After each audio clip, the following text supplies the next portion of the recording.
Ant-Man and the Wasp: Quantumania was directed by Peyton Reed and stars Paul Rudd, Evangeline Lilly, and Jonathan Majors, and I'm very excited to give you guys my review for this movie. This is going to be a non-spoiler review, so if you haven't seen this movie, don't worry, no spoilers here. I'll have a spoiler review up tomorrow, so stay tuned for that. And be sure to like this video and subscribe to my channel, and be sure to leave a comment what you thought about this movie. Please keep your comments spoiler-free for this video. In the next video, you can spoil away, but this one, please keep it spoiler-free. Now let's get into this review. In this movie, Scott Lang and his family explore the quantum realm, where they interact with strange creatures and embark on an adventure that goes beyond the limits of what they thought possible. So I was very excited to check out this movie. I'm a fan of the MCU and I really enjoyed the Ant-Man movies, especially the first one. Thought that movie was great, very charming, a lot of fun. So I was excited for this one, and unfortunately I was really disappointed by this movie. It was such a letdown. This movie doesn't really feel like an Ant-Man movie to me, and it's really lacking the charm of the previous Ant-Man movies. It's still got some good moments for sure, and the cast is great, but this movie just felt kind of empty, just the way the script was. Like, thinking back on it, it's like I can see the ideas of ways to sort of hook me into this movie, to get me invested with like more like character driven stuff and more higher stakes for the actual universe. That stuff was there, but it felt like it was kept at a surface level. They didn't really dive into it. They didn't flesh that stuff out. So it just didn't get me too invested in it. The cast is really good. Paul Rudd is great as Ant-Man again. I thought everybody did a pretty good job. Jonathan Majors was great in his role. I wasn't too thrilled with the way they had written Kang and the stuff they did with him in this movie, but his performance was really good. He gives sort of almost like a subtle performance at times, where he's a little quieter with the way he talks, like very monotone. You know, he's sort of, the way he looks at people, sort of subtle. Really like that. There are moments where he's more loud, but I really liked his performance. I really enjoyed that, but I kind of wish they sort of delved a bit more into his backstory to kind of really understand why he is the way he is. There are stuff that they do that is cool with him, like figuring out why he's in a quantum realm. That was cool, but I still would have liked a bit more depth. And to be honest, when this movie was over, I was like, I didn't really buy that he's sort of the threat for the Avengers to get this Kang dynasty that they're building up to. That may change in the future, but after this movie, I was like, I'm not sure I really bought that he's that big of a threat. But we'll see where they go. But that part was a little disappointing.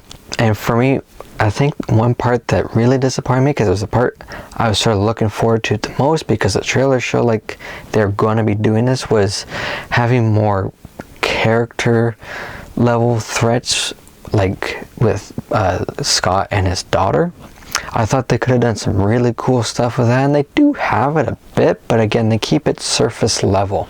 Like the way they sort of set it up in the trailers, it's not quite like that in the movie, and just the way they have it in the trailer sort of seems like it was going to be a bit more than it actually was. Like there are some stuff there where it's like, okay, you're kind of concerned for his daughter, but overall it's like they could have really had emotional weight to this movie, more personal stakes, and I was sort of disappointed that it wasn't there very much. So that was too bad. Michael Douglas was pretty good in this movie. Michelle Pfeiffer, I thought she was really good as well, but I had some issues with sort of what they did with her character. She had information about the quantum realm and Kang and the people who were there, and she just wasn't giving that information to Hank and Hope, even though they kept asking her. And it was getting annoying, because they were just trying to build up tension for Kang, but I'm watching them like, why aren't you just telling them what's what? So that kind of frustrated me a bit. It got a little annoying, so that was kind of unfortunate. They got some cool characters and creatures in this quantum realm. Like some of them are cool, but they're kind of forgettable too. Some of them, like there's this sort of leader of this group. I can't even remember what her name was, if they actually said her name. Again, performance was fine, but pretty forgettable, kind of generic with the kind of storyline they were doing there. So that was kind of disappointing as well. There are some fun scenes in this. I think one of my favorite scenes, you see it in the trailer, it's a scene where there's multiple Scott Langs, multiple Ant-Mans trying to get something. That scene I thought was a lot of fun. There's an action scene earlier on with sort of this group of people in the quantum realm, and Scott and his daughter are there. That action scene I thought was pretty good, and I thought pretty much everything with Kang and Janet was really good. Their performances together and scenes together were quite good. The visuals were alright. There are some parts where it's like, oh, that looks really cool. It looks pretty unique and creative. But after a while, I got to the point where it's like, I need to see something that's actually real, that doesn't look like they're just in a studio surrounded by green or blue screens. So that was a bit of a mixed bag for me, I guess. The humor was also a mixed bag. There were a few times I chuckled, but a lot of the humor just felt flat for me. A lot of it just felt easy, kind of like you could see it coming. It felt kind of like that Marvel humor we've been getting lately, that it just feels played out. There were times when there were scenes where like, you did not need humor at all in this, and you probably should not have had any jokes in this scene. One scene like that was the final scene with MODOK, and I'll get into him in a minute. There were jokes going on in the final scene with him that just were not landing at all. Did not think that scene should have had jokes at all either. And MODOK, probably my least favorite thing about this movie. I remember when you see MODOK for the first time, and he sort of reveals who he is underneath his helmet. Me and my friend both started laughing at the movie because it wouldn't look bad. It looked really bad. It looked dumb. It did not look good at all. The idea wasn't quite sold on the idea of who it was. But MODOK was really bad. Whenever the helmet came up, I was like, put it back down, put it back down. It does not look good. So that was really, really bad. The dialogue in this sometimes wasn't great either. Again, a scene with MODOK there's a scene with him and Scott's daughter where they sort of fight, and at the end of that there's a bit of a conversation. The dialogue in that moment was really bad. Like, I was cringing at it, and the performances from that actress was not great in that moment.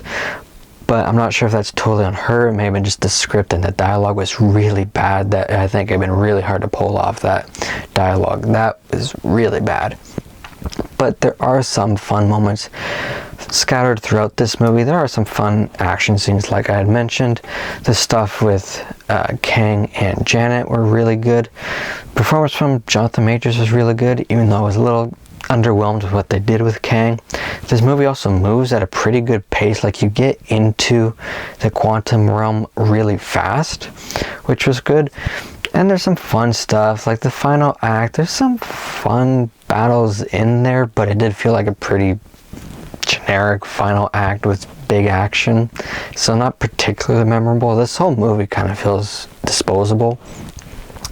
But I think for me, I just really feel like everything they had in here was just surface level. Like, they had their idea, and they had multiple ideas that could have been great, but they just kept them basic. They didn't sort of delve deeper into them. And I'll get into those a bit more in my spoiler review, but I was just like, you could see ideas that could have made this movie good, but they just kept them surface level, that I just couldn't be invested in it. And I'm just like, it just felt like it was style and spectacle, but very little substance. And I know it sounds like I absolutely hate this movie. I don't hate this movie. Like, I could watch it and be like, fine, it's watchable, but it's disappointing. There's a lot of stuff that just didn't work for me, but I enjoyed watching Paul Rudd as Ant-Man again, even though he wasn't as fun as he was in the previous movies. There's definitely not as much humor. That was kind of disappointing because it does not feel like an Ant-Man movie to me. But there are still nice parts. There's some nice dynamics with the family, even though they're not as strong as they could have been. There is some fun there. There's some fun action. There's some fun visuals. So it's not like a total train wreck. I think it was just sort of forgettable. It's disposable. That's sort of what I think about this. So I was pretty disappointed in this movie. There are some good parts, like I said, but for me, overall, I'm going to give Ant-Man and the Wasp: Quantumania of 54%. So guys, those are my thoughts on this movie. If you've seen it, be sure to let me know what you thought. Again, please keep your comments spoiler free for this review. My next review, we can talk spoilers. But those are my thoughts, so leave your spoiler free thoughts down below. As well, be sure to like this video and subscribe to my channel. And stay tuned for some more reviews coming soon. And until my next video, take care everybody.